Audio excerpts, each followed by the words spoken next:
Alright guys, so I popped the tire the other day and I was waiting on my new tires. So these are the Rōnin with the Yokohama S-Drive 225 50 16s. They look really good. This is the spare and this is the new wheels and tires compared to the old wheels and tires. So we're probably gonna have to bring the suspension up a little bit, or we're definitely gonna have to bring the suspension up a little bit.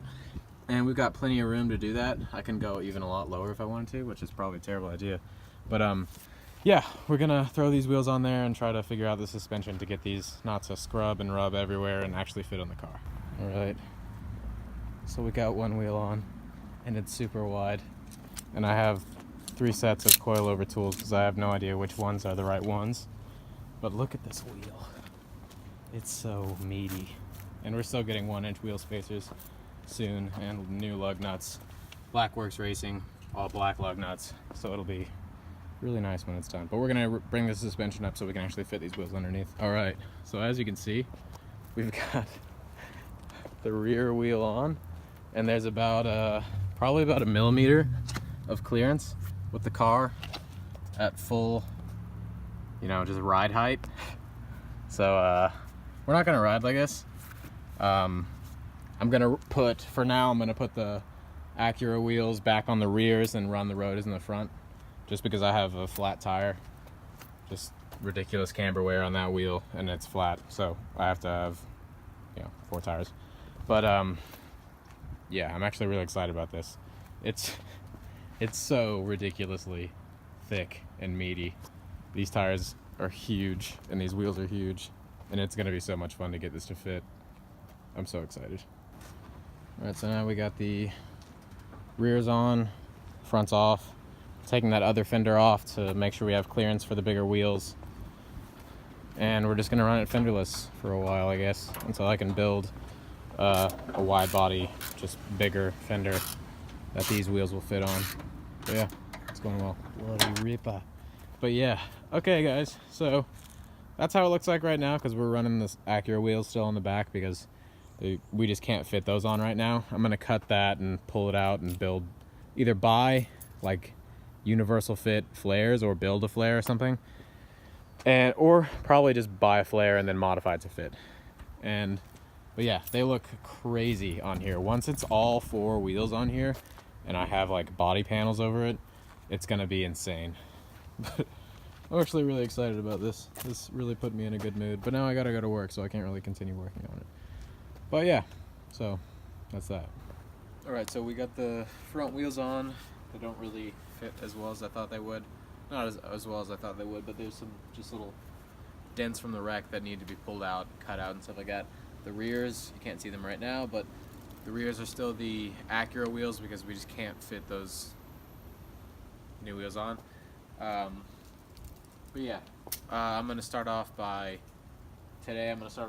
jacking this up, making sure the tie rod isn't messed up, or making sure it's the tie rod, not the wheel hub, because now I've got like a knocking thing, so I'm gonna buy some new Moog tie rods. But yeah, start by doing that, and then we'll get the wheels off, cut this stuff off, and then move to the back and start cutting.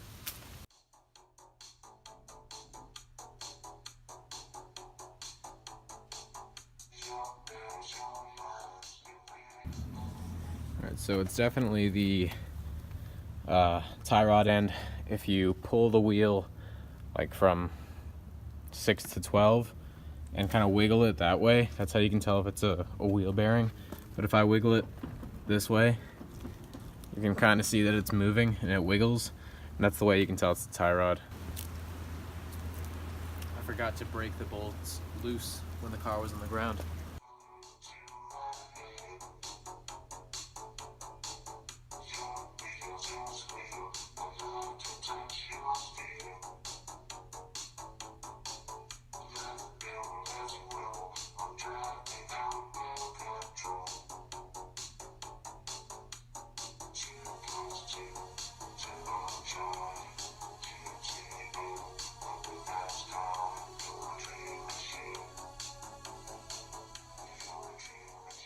But yeah, so I'm gonna cut right under this line because I need this bolt, and basically just cut all this stuff out that's rubbing on the tire right now.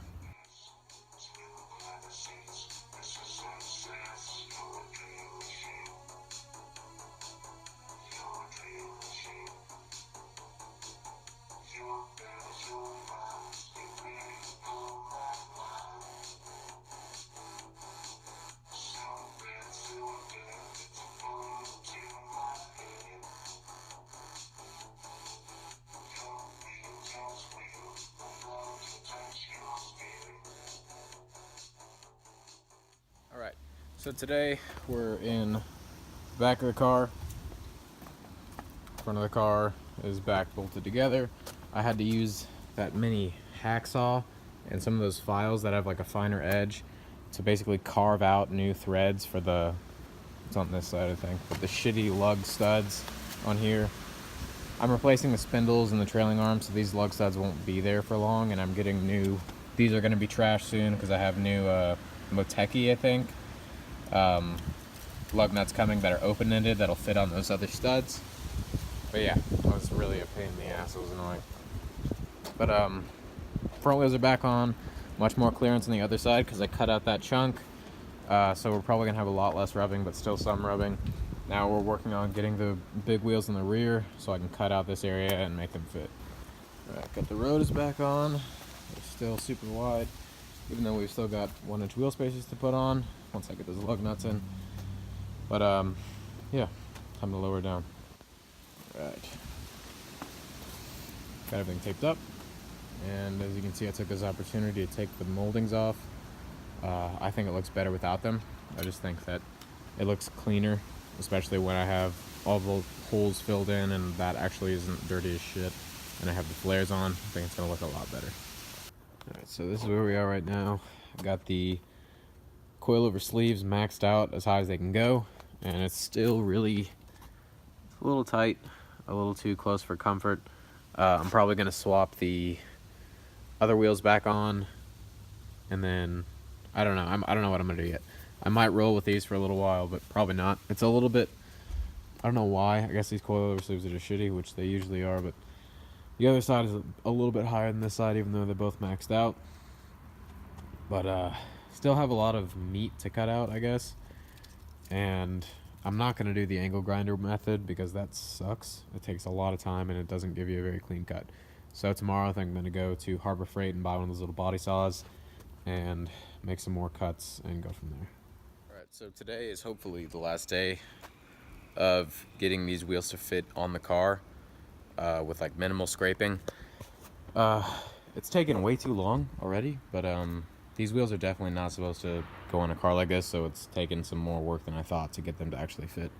But I already did this side over here. What I'm doing is, I saw this on B is for Build, and I think it was an awesome idea, so I'm doing it too. Basically, you cut out only the outer one, and then the inner one will like hang down here, and you cut slits in it, and then straighten it out and pull it up and make it meet up with this, and it'll like extend outward. And then you weld that seam, and then chop off the excess, grind it down. I haven't really done a clean job because the welds are shit, and I want to do them over again when I get the MIG welder up. But yeah, and then you just kind of fiberglass the inside, and it's all watertight. It's the other part of the Honda community. But yeah, I'm just gonna put it on time lapse, do this whole side, and then we'll be done with this video.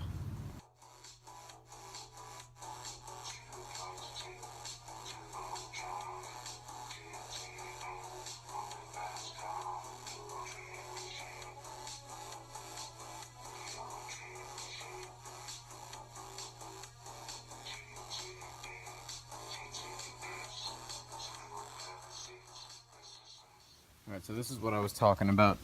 You take the inner liner, and I've already like prepped everything for welding, and you cut these slits in it so you can bend it, and then you kind of hammer it up, and that'll make the inside liner a little bit flatter instead of curving down and hitting your wheel potentially when you're under like full compression. I should probably cut this one, but basically I don't have my MIG welder yet. The air gas is closed, so I can't go buy gas. But I'm going to use the flux core welder for now, just to tack this into place and then seal it up kind of with primer. The flux core welder I have just burns a little bit too hot for me to want to weld this, because it just burns through on the other side. So I'm just going to tack it in a few spots and then coat it with paint. Alright, so this is how it looks when it's done. Now I'm just going to go over with some self-etch primer, make sure all this is sealed, and then put the new wheels on, and that'll be the end of this video.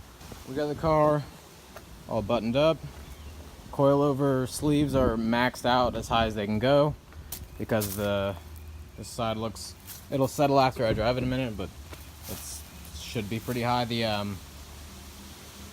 springs or the struts are basically shot on all four corners. That's why I have the car so low so it doesn't roll as much.